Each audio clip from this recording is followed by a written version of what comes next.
Selamat malam semuanya, selamat datang kembali di channel Aan Story. Berkat tanggapan positif dari para teman-teman terhadap film Ip Man yang pertama, ya walaupun tidak menambah subscribe saya secara signifikan, tapi kali ini saya ingin menceritakan film Ip Man kedua. Di film ini kita akan mengetahui bagaimana kehidupan Ip Man pasca keluar dari Fosan dan pindah ke Hong Kong, serta bagaimana kerasnya hidup sebagai pendatang. Kira-kira bagaimana ya kisahnya?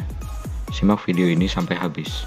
Tapi saya sarankan bagi Anda untuk menekan tombol subscribe dan aktifkan lonceng notifikasinya agar Anda tak ketinggalan video terbaru dari saya. Film diawali dari cuplikan kilas balik. Terlihat juga sahabat Ip Man yaitu Quan yang ditembak kepalanya oleh tentara Jepang, dan film pun dimulai. Scene diperlihatkan saat Khan meminjam tempat kosong pada seseorang agar dipakai Ip Man untuk mengajar Wing Chun. Hari ke-8 sudah Ip Man berada di tempat itu, tapi belum ada satupun murid yang mendaftar. Sore harinya Ip Man pun pulang. Dia terkadang membantu istrinya yang sedang hamil untuk mengambil air. Hidup di Hong Kong sebagai pendatang, Ip Man sudah tak punya apa-apa lagi. Saat dia tengah memijat sang istri di kontrakannya, pemilik rumah datang menagih. Mereka tak menemuinya karena memang sedang kekurangan. Keesokan harinya, Ip Man membantu bibi tetangga menjemur cuciannya.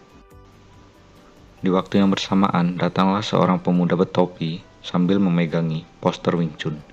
Ip Man menyangka dia ingin mendaftar. Saat Ip Man menjelaskan tentang apa itu Wing Chun, pemuda ini malah memotong dan menantangnya berduel. Dia akan membayar jika kalah. Ip Man hanya tersenyum lalu menyanggupinya. Dan uji coba pun dimulai. Ip Man meladeninya dengan tenang, sedangkan pukulan si pemuda tak satu pun yang kena. Lalu Ip Man mulai sedikit menyerang dan menjatuhkan pemuda itu. Selanjutnya, Ip Man menagih ongkos sekolahnya. Tapi si pemuda malah kabur. Di sore harinya, pemuda ini datang lagi dengan 3 temannya untuk memukuli Ip Man. Di situ, ketika temannya tak yakin Ip Man jago kungfu, ia pun menyuruhnya pergi jika bukan untuk belajar kungfu.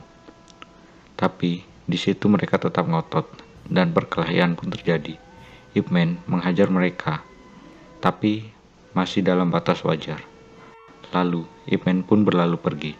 Dan ketika itu juga pemuda bertopi yang bernama Liang berlutut dan ingin berguru padanya. Saat ia menoleh, tiba-tiba orang tadi juga ikut berlutut dan ingin berguru. Ip Man hanya tersenyum lalu bilang, silakan bayar SPP-nya dulu. Keesokan harinya, ia pun menjelaskan Wing Chun dan melatih murid-muridnya. Hari demi hari, murid pun makin bertambah. Di suatu sore, Ip Man menagih uang SPP-nya. Para murid pun membayarnya, tapi Ip Man tak memaksa jika mereka sedang tak punya uang.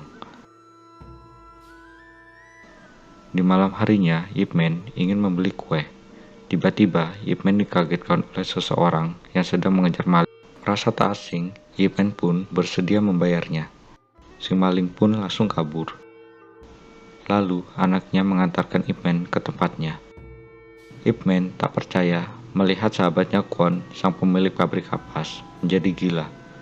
Saat Ip Man mendekat, kegilaan Quan kambuh. Ip Man shock dan menangis. Di situ, Ip Man menyalahkan dirinya sendiri. Chow, anaknya, bercerita bahwa ayahnya menjadi gila sejak Jepang menembak kepalanya. Chow bilang kadang memberinya makan, kadang juga tidak, karena Chow sendiri bekerja serabutan. Ip Man pun berjanji akan merawatnya bersama. Keesokan harinya, Ip Man meminta Khan untuk menerima Chow bekerja, dan Chow pun resmi menjadi pekerja di kantor media cetak. Wah, motor ya. Iyalah, cepet lewat.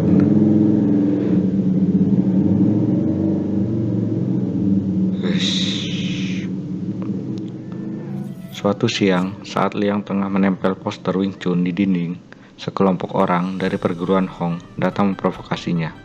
Liang pun menerima tantangan berduel dari mereka. Awalnya, pertarungan ini terjadi 1 lawan 1, tapi saat Liang menaklukkannya, 3 orang teman lainnya lalu mengeroyok Liang. Di tempat latihan, Ip Man kedatangan sekelompok orang. Mereka meminta Ip Man ke pasar ikan dengan membawa uang tebusan untuk Liang, karena Liang telah memukuli saudara mereka. Setibanya Ip Man di pasar ikan, mereka melepaskan Liang dengan tangan terikat. Liang menjelaskan semuanya pada Ip Man. Lalu, si kupluk meminta uang tebusannya, tapi Ip Man pun menolaknya. Alhasil, pengeroyokan pun terjadi. Dengan tenangnya, Ip Man menangani serangan-serangan itu. Kemudian, orang-orang ini mulai menyerang dengan senjata tajam. Ia pun kemudian mengambil palet kayu sebagai tamengnya.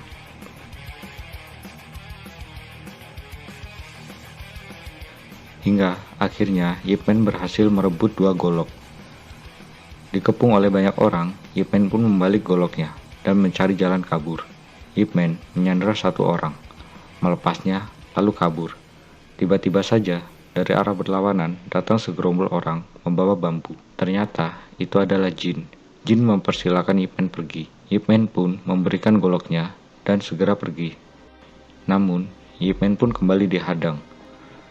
Kali ini oleh gerombolan gurunya si kupluk, yaitu Guru Hong.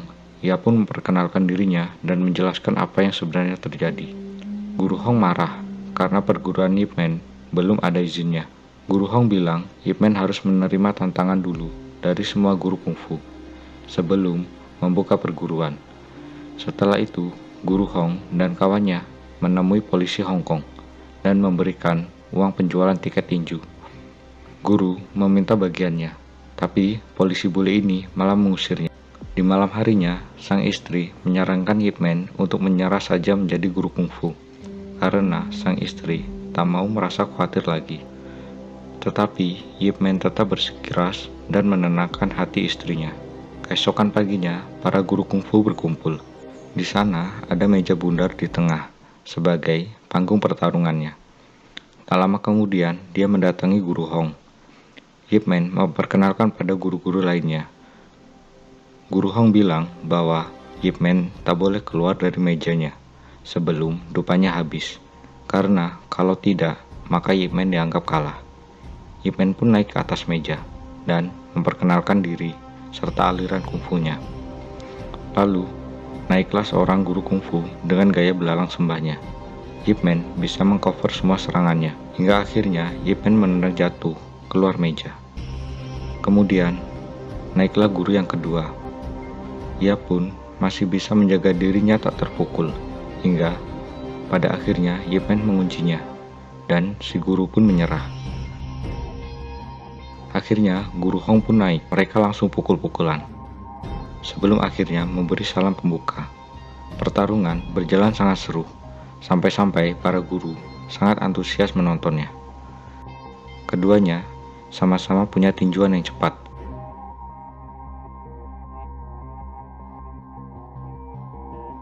Pertarungan pun berakhir saat meja terbelah menjadi 2. Tetapi Ip Man dan Guru Hong tetap berada di atas meja saat dupanya habis. Alhasil, Guru Ip Man diizinkan membuka perguruan. Tetapi Guru Hong meminta agar Guru Yip membayar iuran bulanan padanya sebagaimana sekolah lainnya. Mendengar itu, Guru Yip pun menegaskan bahwa dia akan meladeni siapapun untuk bertarung, tapi tak sudi membayar sepeser pun demi keuntungan pribadinya. Dengan nada mengancam, Guru Hong pun mengingatkan Ip Man agar selalu berhati-hati. Setelah itu, Guru Hong meminum obat herbal. Rupanya, dia punya penyakit asma. Keesokan harinya, ada seorang yang ingin belajar Wing Chun, tapi si kupluk melarangnya. Mengetahui itu, Liang tak terima. Liang pun menjatuhkan Guci. Alhasil, tawuran pun terjadi. Di sore harinya, melalui Kan, sang pemilik rumah ingin Ip Man mengosongkan lagi tempat ini, gara-gara kejadian tawuran itu. Ip Man pun memakluminya. Ip Man lalu mendatangi Guru Hong di rumahnya. dan memprotes aksi murid-muridnya tadi. Guru Hong beralasan adanya sekolah kungfu di Hong Kong itu berkat jasanya. Lalu Guru Hong menantang Yip Man berkelahi lagi. Saat sedang asik-asiknya, tiba-tiba saja anak Guru Hong lewat. Beruntungnya Yip Man keburu menggendongnya. Lalu anak-anak Guru Hong dan istrinya mengajak Guru Hong makan malam. Guru Hong dan Yip Man pun saling tatap-tatapan. Yip Man pun memberikan anaknya, lalu permisi pulang. Keesokan paginya, saat Yip Man tengah mengajar, Guru Hong datang. Dia mengundang Yip Man untuk menonton tinju barat. Yip Man menerimanya, lalu Guru Hong berlalu pergi. Sejak saat inilah, mereka sudah resmi berteman. Kemudian, Guru Hong pergi ke arena tinju. Ia meminta agar polisi ini membayar anak buahnya yang sudah bekerja menyiapkan arena ini. Tapi si bule marah besar dan mengancam menutup pasar ikannya juga. Lalu, Bob meminta agar Guru Hong memakluminya. Karena kalau tidak, dia akan menutup pasar ikan dan orang-orangnya terancam tak bekerja lagi. Di malam harinya, acara itu pun dimulai. Murid Guru Hong tampil sebagai pembuka. Guru Hong lalu bilang pada Yip Man agar menyiapkan murid-muridnya untuk tampil di atas panggung juga. Lalu, sang petinju Twister hadir juga di acara pembukaan itu. Melihat para penampil, Twister menganggap bahwa tinju Cina sama seperti tarian belaka. Lalu, Twister pun naik ke atas panggung untuk memprovokasi mereka. Twister menghajar mereka semua dan bilang bahwa tinju Cina tak ada apa-apanya. Hal ini sontak membuat para guru tak terima. Ring tinju menjadi ricuh. Guru Hong dan Guru Yip naik ke atas panggung untuk melerai. Yip Man bertahan saat ditinju Twister. Lalu Guru Hong menghalanginya dan menendangnya. Guru Hong marah dan menuntut Twister untuk meminta maaf. Tapi Twister tak sudi. Dia baru mau meminta maaf jika Guru Hong bisa mengalahkannya. Guru Hong pun menyanggupinya. Guru Hong mampu menyerang dan bertahan dengan sangat baik. Penonton pun kegirangan dan bel ronde 1 pun selesai. Yip Man mengkhawatirkan Guru Hong dan menyarankan agar mengincar lengannya saja. Meski tak mudah, tapi Guru Hong menyetujuinya. Di babak kedua ada banyak pukulan Guru Hong yang masuk, tapi satu pukulan Twister ternyata langsung menumbangkan Guru Hong. Guru Hong bangkit lagi. Setelah Guru Hong membanting Twister, dia terlihat sesak nafas. Sang murid menyadari kambuhnya asma Guru Hong saat istirahat. Yip Man pun meminta Guru Hong untuk tak melanjutkannya. Guru Hong bilang dia akan diam saja jika dia yang dihina. Tapi kalau kungfu Cina yang dihina, maka dia tidak akan diam saja. Di ronde kedua, banyak pukulan Twister yang masuk. Saat Yip Man ingin melambaikan kain putih untuk tanda menyerah, Guru Hong menahannya. Lalu Guru Hong bangkit dan melanjutkannya. Tiba-tiba saja asmanya kambuh, dan tanpa ampun, Twister menghajarnya.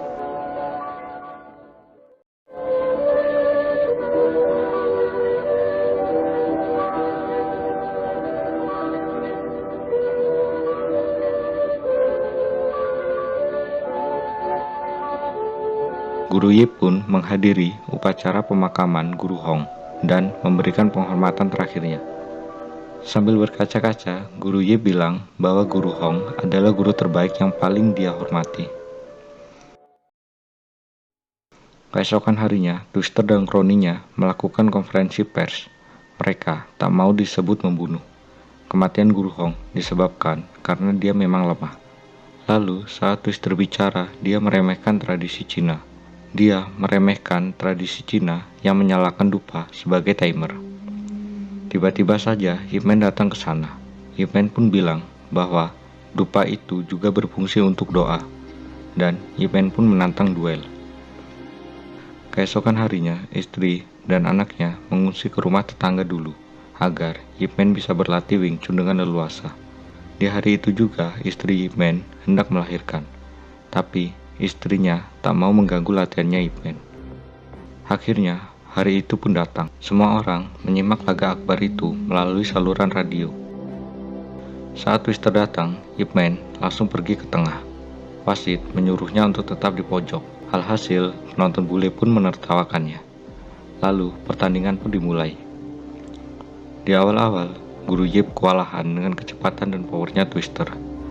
Guru Yip pun bahkan kena satu tinjuan dan jatuh. Semua orang mengkhawatirkannya, tapi Guru Yip bangkit lagi. Kali ini Guru Yip menyerang lebih dinamis. Bahkan Guru Yip mampu menumbangkan Twister. Keadaan pun terbalik. Di ronde kedua, Guru Yip melancarkan pukulan seribunya ke berbagai titik.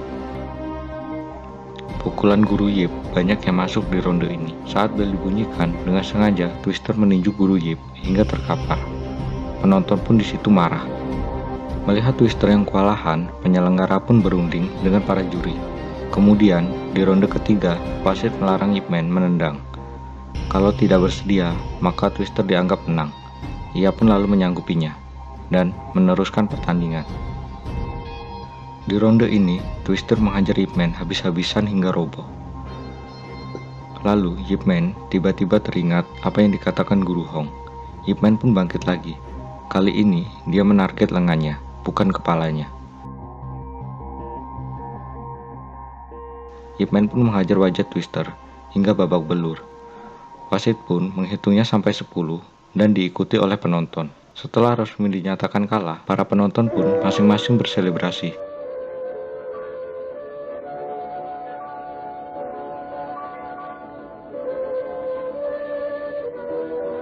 Di situ, Ip Man diminta memberi sambutan. Ip Man bilang ini bukan tentang mana yang lebih hebat, kungfu Cina atau tinju barat. Tapi ini soal menghargai masa depan. Jangan ada lagi yang merendahkan satu sama lain. Ia pun mendapat tepuk tangan dari para penonton bule. Usai bertanding, ia pun bergegas menuju istrinya dan bayi barunya. Film diakhiri dengan adegan bocah cilik yang ingin berlatih Wing Chun. Ia lantas tersenyum, lalu bertanya siapa namanya. Bocah ini menjawab, "Namaku Bruce Lee." Guru Yip pun memintanya kembali lagi saat sudah dewasa nanti. Ya, begitulah alur cerita dari Ip Man 2. Terima kasih telah menonton video ini sampai akhir, dan sampai jumpa di video berikutnya. Terima kasih, assalamualaikum, dan sampai jumpa.